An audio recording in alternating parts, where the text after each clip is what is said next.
Your Honor. We have, and for the record, this is Charles Grant on behalf of the petitioners Gloria Calhoun, Bernadine Dowell, Sidney Nelson, Kim Lamont Foster, Donna Pope, Jolanda Pender, Grayson Wallace, Kurt Whitaker Jones, Eileen Pisek, James Smith Jr., Sandra Gale Lee, Jamaica Brooks Shaw, Cassandra McKissick, William Pruitt, Leonard Johnson Jr. Also, for the record, there were 4 of these 15 petitioners who were non-indigent, and that would be Kurt Whitaker Jones, Grayson Brady Wallace, Eileen Barnum Pisek, and William Vernon Pruitt. The other 11 petitioners were all indigent, as indicated in their records and the affidavits of indigency that they filed. This is their motion to ask the court to waive the court costs. And when the court heard those petitions and we submitted orders to the court, unfortunately, we did put in there the line that the petitioners would pay the court costs. This is their counsel's fault, and I have nothing else to say on that point, except to say that given the fact that they have to file these petitions, and given the fact that the court does have discretion under Rule 5404 to waive the court costs, and I do also want to point out to the court that the Citizenship Restoration Statute itself provides that, quote, all costs of the proceeding for citizenship restoration are borne by the petitioner unless the court specifically orders otherwise, end quote, and that is at TCA 40-29-105C6. So the court has discretion to determine which, if any, of these petitioners should pay the court costs.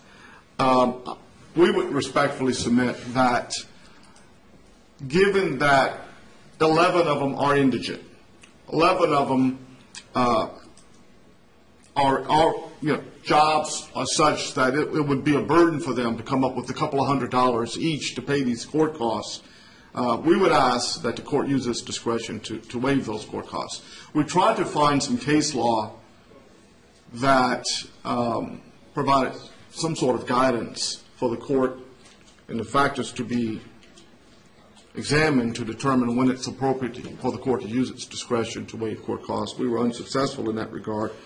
But given that at least 11 given the fact that 11 of these folks are indigent, we would ask that the circumstances are appropriate, in those cases at least, for the waiver of the court costs. We would also ask that the other petitioners, even though they paid for their initial filing fees and they paid a flat fee for the filing of the petition, that their court costs be waived as well.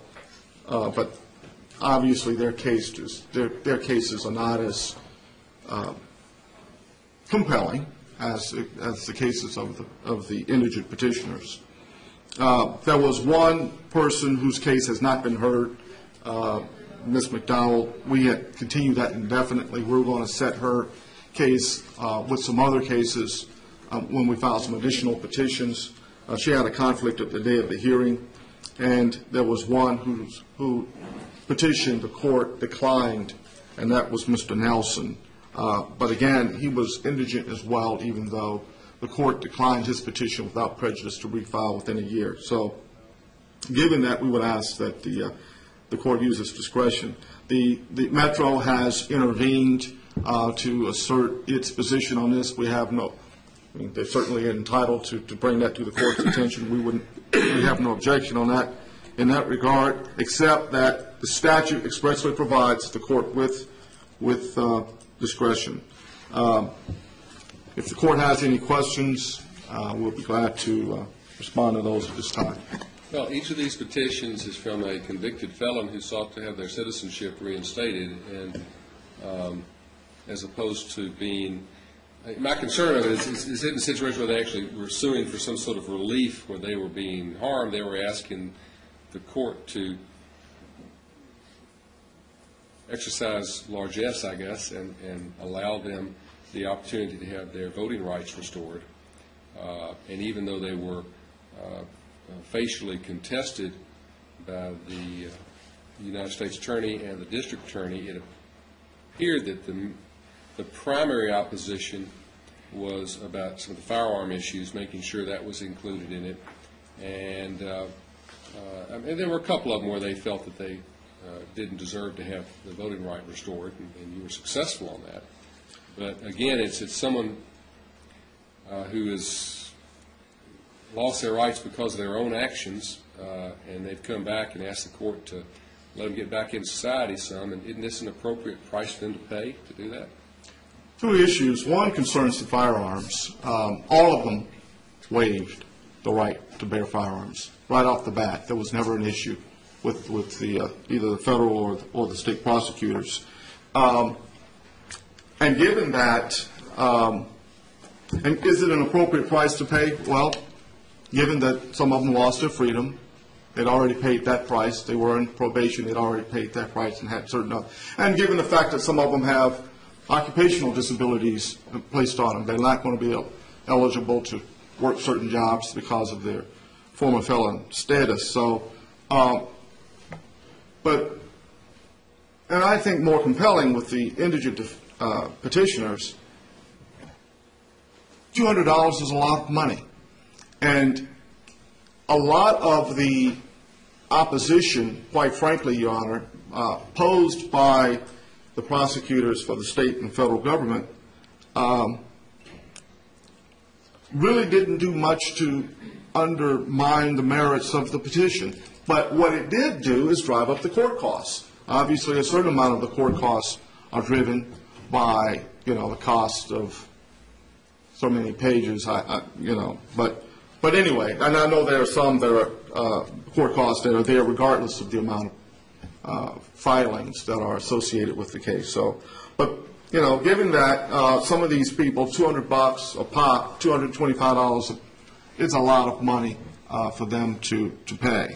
Now, with respect to those who paid the flat fee to file the petition, I would understand the court's reasoning, but with respect to those that are indigent and making $10 an hour, we would respectfully submit that, given their circumstances, that it would be appropriate to grant their petitions and grant the motion with respect to that. Okay.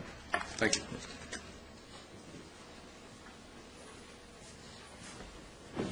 Your Honor, I'm Bill Herbert. I'm here on behalf of the Metropolitan Government and the Circuit Court Clerk's Office. As the Court's aware, I was not a party to the proceedings below. However, I took a look at the petitioner's motion to waive the court cost, and it says that they're coming under TCA 4029-105B, which implicates that these petitioners were convicted between July 1, 1986 and July 1, 1996. To the extent that that's true, the statute says that the petitioners shall bear the court cost. So if, in fact, these petitioners